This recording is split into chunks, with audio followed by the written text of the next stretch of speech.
tsy nanenina nandray azy.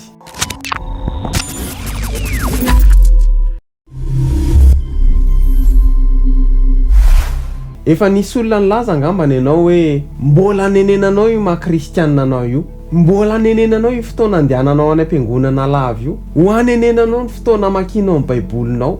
Dia isy olona hiteny koa hoe mbola ho anenenanao io fotoana tsy nandehananao nakany amin'ny boîte de nuit io, ho anenenanao ny nanarahanao an' Jesosy teo amin'ny fiainanao. Zany no ambaran'olona amintsika kristianina. Fa tsy nanenenako na dia kely ary, fa Jesosy namonjy ahy sy nanavitra ahy.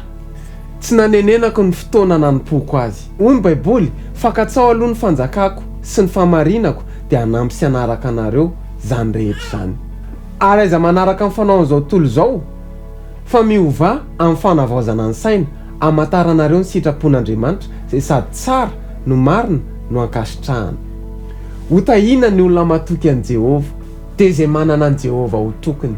Mirehareha fa manana an' Jesosy. Sorata eo amin'ny commentaire, mirehareha fa manana an' Jesosy, tsy nanenina nandray azy.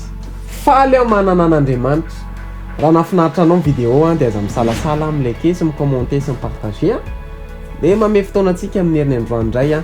Raha mbola tsy abonné amin'ny page ianao dia manasa anao isabonina amin'ny page. Dia mirary soantsika rehetra ny tahin'Andriamanitra manokana tompoko.